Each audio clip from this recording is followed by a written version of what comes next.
Guys Israel और Hamas की इस जंग में अब तक तकरीबन 42,000 से भी ज्यादा लोगों की मौत हो गई है। हमास के लड़ाकों ने पिछले साल 7 अक्टूबर 2023 को यानी देखे तो पूरे एक साल हो गया, उस समय इजराइल में घुसकर 1200 नागरिकों को हत्या कर दी थी। तकरीबन 250 लोगों को बंधक भी बना लिया था और एक साल के बाद अब भी 100 से ज्यादा बंधक हमास के कब्जे में है। वहीं गाइस इस ताबड़तोड़ तूफानी जंग में हिजबुल्लाह के टॉप लीडर हसन नसरल्लाह की मृत्यु ना तो मिसाइल से हुआ और ना ही मिसाइलों की डर की वजह से। तो दोस्तों आखिर हसन नसरल्लाह की मृत्यु कैसे हुई, आगे ये वीडियो में जानेंगे। गाइस इजराइल और हमास के जंग को एक साल पूरे हो गए हैं। इस एक साल की जंग में अब तक हर तरफ तबाही ही तबाही देखने को मिला।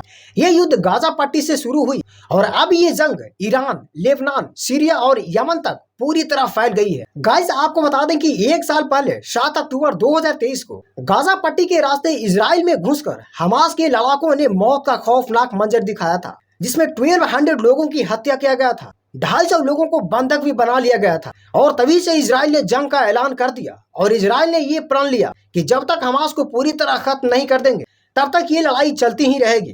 गाइस इजराइल और हमास की इस जंग में अब तक तकरीबन 42,000 से भी ज्यादा लोगों की मौत हुई है और इस जंग में इजराइल का ये दावा है कि उसने हमास के हजारों हजार लड़ाकों को मार गिराया है। इजराइल ने तो यहाँ तक दावा किया है कि गाजा में हमास के सुरंगों को नेटवर्क को पूरी तरह नस्तानाबूद कर दिया है। वहीं लेबनान में हिजबुल्लाह के खिलाफ कई हफ्तों से इजरायली सेना का ऑपरेशन जारी है और तो और कुछ महीनों से ईरान और इजराइल के बीच भी तनाव चरम सीमा पर पहुंच गया है। वो इसलिए क्योंकि अब ईरान भी कुछ ही महीनों में दो बार इजराइल पर खतरनाक मिसाइलों से हमला किया है। गाइस इजरायली सेना का कहना है कि इस एक साल के दौरान सिर्फ गाजा पट्टी में हमास के तकरीबन 40,000 से भी ज्यादा ठिकानों पर बमबारी की गई है, जिसमें हमास के 4700 सुरंगों और तकरीबन 1000 रॉकेट लॉन्चर साइट को तबाह कर दिया है। वहीं इजरायली सेना ने अब तक लेबनान में 800 से ज्यादा आतंकवादियों को मार चुका है। लेबनान में 6000 से ज्यादा जमीनी ठिकानों को तबाह कर दिया गया है।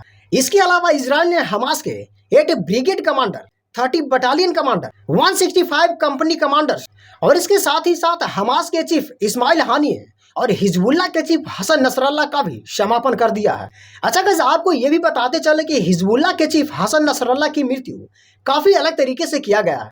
गाइस ज्यादातर लोग जानते हैं कि हसन नसरल्लाह की मृत्यु मिसाइल को फटने से हुआ और इसके बारे में कुछ ऐसा सुनने को मिला है कि हसन नसरल्लाह जिस बंकर में थे उसी बंकर के काफी नजदीक फटा, जिसके डर के कारण उनकी मृत्यु हो गई। लेकिन गाइस ऐसा नहीं है। आपको बता दें कि हसन नसरल्लाह जब अपने बंकर में थे उसी समय उस बंकर के ऊपर एक मिसाइल मारी जाती है जो डबल लेयर में फटती है, फिर भी हसन नसरल्लाह बच जाते हैं, इन्हें कुछ भी नहीं होता है। लेकिन इजराइल ने अपने दुश्मन को मारने के लिए मिसाइल के अंदर, जी हाँ गाइस, मिसाइल के अंदर ही जहरीली गैसें भर दिया था और जब नसरल्लाह के बंकर के ऊपर ये मिसाइल फटी तो वहां पर जहरीली गैसें फैलना शुरू हो गई और इसी जहरीली गैस के चपेट में आने से हसन नसरल्लाह की मृत्यु हो गई और इसी कारण इनके शरीर को मृत्यु के बाद देखा गया तो इनके शरीर पर एक भी खरोंच देखने को नहीं मिला। अब गाइस इस युद्ध में इजराइल के नुकसान के बारे में बात करेंगे तो इस जंग में अब तक इजराइल पर करीब 13,200 रॉकेट दागे गए हैं। वहीं गाजा के अलावा 12,400 रॉकेट लेबनान से, 400 ईरान से, 180 यमन से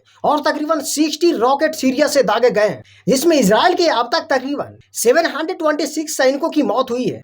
380 सैनिक पिछले साल 7 अक्टूबर को मारे गए थे और उसके बाद करीब 346 सैनिकों की मृत्यु गाजा में लड़ते हुए हो गई थी। इसके अलावा 4,756 इजरायली सैनिक पूरी तरह घायल हुए थे और इसी दुर्घटना में 56 सैनिकों की मौत हुई है। गाइस आपको जानकर हैरानी होगी कि इस युद्ध में गाजा, लेबनान और इजराइल को तकरीबन 10 लाख करोड़, जी हाँ गाइस, 10 लाख करोड़ रुपए का नुकसान हुआ है और खबरों के मुताबिक ये बताया गया है कि अमेरिका भी इस युद्ध में तकरीबन 1.5 लाख करोड़ रुपए खर्चा कर चुका है। गाइस इजराइल की जनसंख्या तकरीबन 1.5 करोड़ के आसपास है, जो पूरी दुनिया के जनसंख्या का 0.12% के बराबर है। Guys global fire power index की रिपोर्ट के मुताबिक इजरायली आर्मी दुनिया का, जी हाँ गाइस, दुनिया का सबसे ताकतवर आर्मी मानी जाती है। गाइस आपको बता दें कि इजराइल के पास कुल 1.5 लाख सैनिक की आर्मी एक्टिव है और तकरीबन 4.5 लाख सैनिक की आर्मी रिजर्व है। गाइस मात्र 1.5 लाख इजराइल की एक्टिव सैनिक है, फिर भी एक ही बार में कई देशों को नाक में दम कर रखा है। इससे ये पता चलता है कि इजराइल बहुत ज्यादा ताकतवर देश है और साथ ही इजराइल की खुफिया एजेंसी अपने दुश्मनों को मारने में कोई कसर नहीं छोड़ती है, दुश्मनों के घर में घुसकर ही दुश्मनों को खात्मा कर देती है। तो गाइस इस युद्ध के बारे में आपकी क्या राय है? अपनी राय हमारे कमेंट सेक्शन में जरूर दें। मिलेंगे इसी तरह के नेक्स्ट वीडियो में। जय हिंद।